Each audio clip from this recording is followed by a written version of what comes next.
66 books in the Bible. If you clicked on this video, you're probably a new believer. You're probably wanting to get into the Bible, or maybe you heard an interesting sermon recently that led you to become a Christian, or you heard somebody talking about the Bible, you heard somebody's testimony and it caused you to be a Christian, but you have no idea where to start because, like I said, there are 66 books in the Bible. My goal by the end of this video is to help you understand where the best place to start as a new Christian specifically is. And how I'm going to do it is I'm going to give you a framework that will help you as a new believer categorize all the 66 books in the Bible in either a red light, which means stop category, stop, like don't move, just hold on. You can get to that one eventually, but not right now. Yellow light, which means proceed with caution, hold on. You may even want to stop before you move forward. And then a green light, all steam ahead, pump the gas. I think I was trying to say pump the brakes, but slam on the gas, move forward, study. Before we jump in, I got to take the edge off a little bit. I'm drinking a double shot of espresso. If you're going to be a part of my community, I'm sorry, you got to love coffee. If you don't, you can hang out, but coffee is one of the foundations of my human existence. I want you to have good coffee. I want you to have coffee that fuels your day, that makes you happy, that you enjoy drinking. And so what I'm drinking now, I know I've got this in kind of like a little girly cup, but I'm drinking Bird Dog Beans right now. And Bird Dog Beans is a local brand of coffee from my area, Rapid City, South Dakota. Bird Dog Beans loves the country. They love Jesus. And obviously they love making good, delicious coffee. So if you're looking for new beans to try and you don't want to support one of the big guys that, let's just be honest, don't really care about you, like Starbucks, Peet's, Dunkin', they're just making coffee that doesn't taste that good because they know you're used to it not tasting that good. If you want to support a business that actually loves the country too, and that loves biblical values, use the link in the description, use my code ACP15, and you won't regret it. You'll enjoy the coffee you get. I promise you. I just want to say one thing as well for starters. Now, I'm going to give you a list of all the books of the Bible and how to kind of categorize them as a new believer. But all of these books, I believe, and as a Christian, you probably should believe too, are inspired. Are the Word of God. So just because I put something in the red light, stop, don't move forward category, doesn't mean that it's a bad book.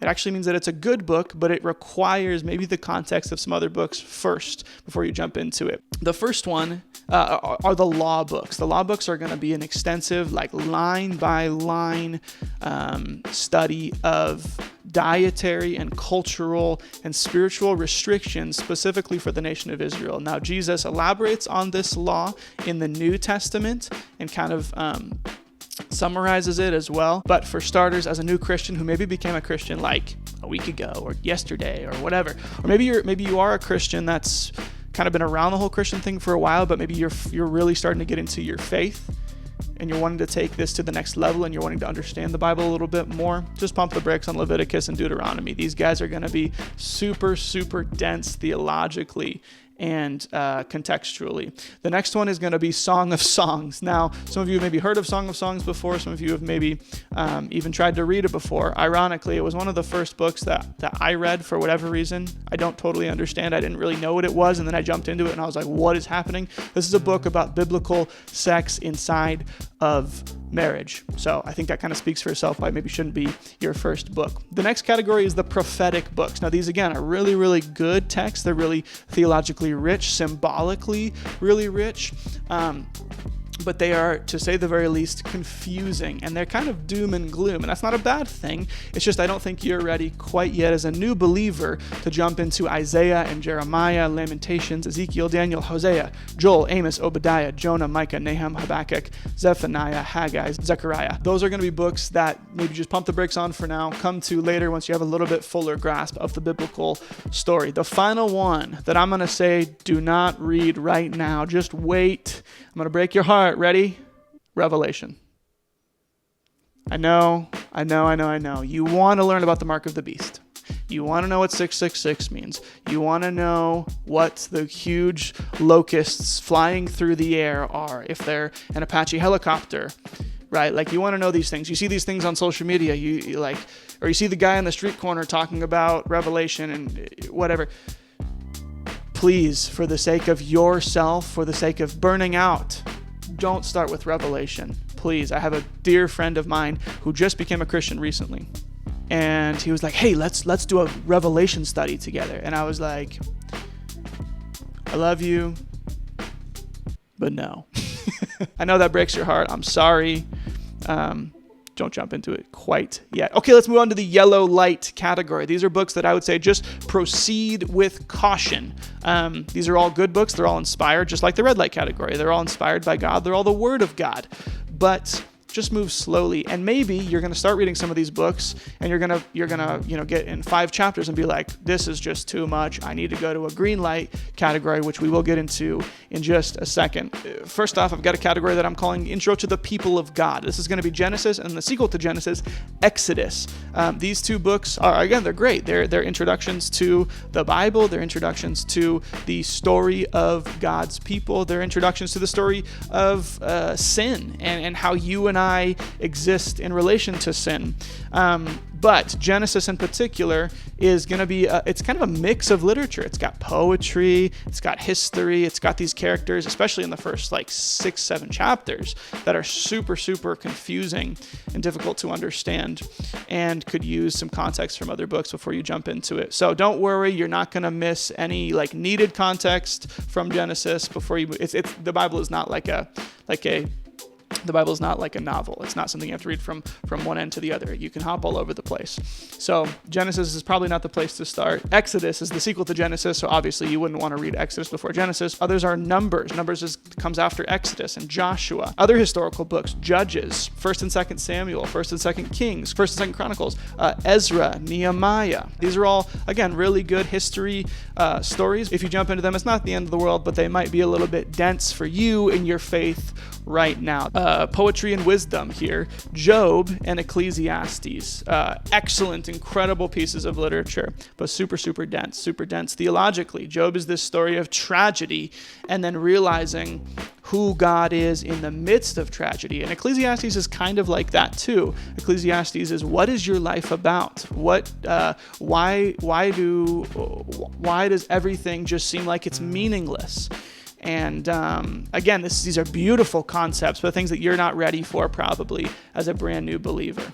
Some epistles from the New Testament, 1st and 2nd Thessalonians. 1st and 2nd Thessalonians almost made it to the green light category, but they contain some end times discussion, some things that might confuse you a little bit right now. There's a lot of things that are going to confuse you, even in the green light category, that are going to confuse you quite a bit. But 1st and 2nd Thessalonians just contain a little bit more of a deeper conversation in regards to the end times. Not anything crazy, but just it would maybe be good to study some other things before you jump into those things. Hebrews is kind of the same way. It doesn't talk about the end times really at all, as far as I know anyways, but it's just super deep in terms of theological richness. It's just I, as a believer, again, for 20 years, have struggled with Hebrews, trying to figure out what it's talking about and stuff like that. Jude is a very simple, straightforward book, but it's mainly, not the entire thing, but the main chunk right in the middle of it is about false teachers. And while I think it's good for you to know about false teachers, and this is probably a pretty easy read, it's maybe just not the best thing to start with. Okay, now green light category, full steam ahead, foot down on the gas. These are books. Go ham on these books. Go read them. Go study them. Jump into Bible study with them. These are things that I would say are great places to start. From the Old Testament, you got Ruth and Esther. Super simple stories, especially in the case of Ruth. It's just a love story. Ruth and Esther are both great biblical female individuals that are really great role models, especially for Christian women.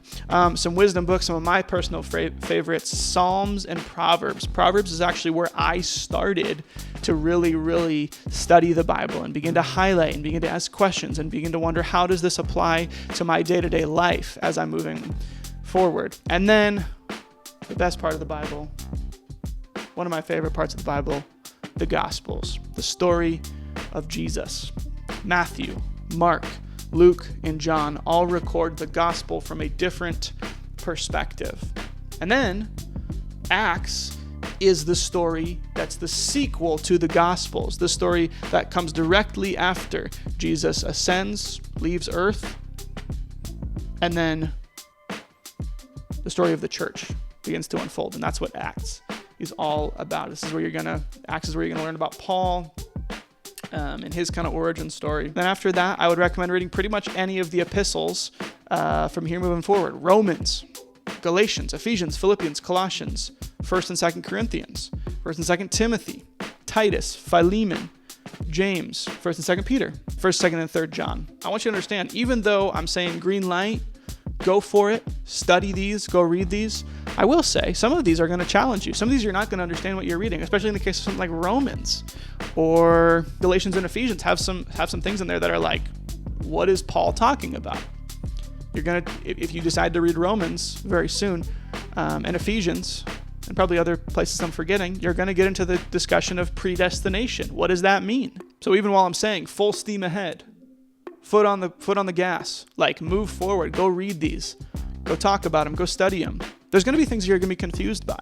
There's still some deep theology in these green light books. Personally, my personal recommendations of where you should start as a new believer right now, I would read the Gospels. I would read, ideally, all four: Matthew, Mark, Luke, and John.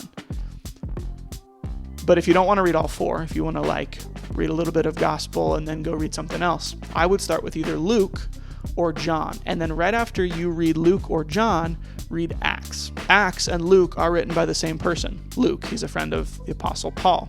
And so if you were to read Acts, it might be good for you to read Luke first. Or maybe you read John, and then Luke, and then Acts. After that, maybe read a couple epistles, maybe read which are the letters from Paul. So 1st, 2nd Corinthians, Romans, Galatians, Ephesians, all those ones that kind of sound like we're speaking another language. Read one of those. And then after that, I would jump into the Old Testament, jump into Ruth or Esther, and then jump into some of those yellow categories, jump into Genesis, jump into Exodus after you read Genesis, jump into 1st and 2nd Samuel, the story of how the kingly line started. Now, one of the most important parts as a new believer is to understand you don't just have to read the Bible, but you actually have to study it too. So pretty soon here, I'll be posting a video on how to study as a new believer. So keep an eye out for that video, and I will see you there.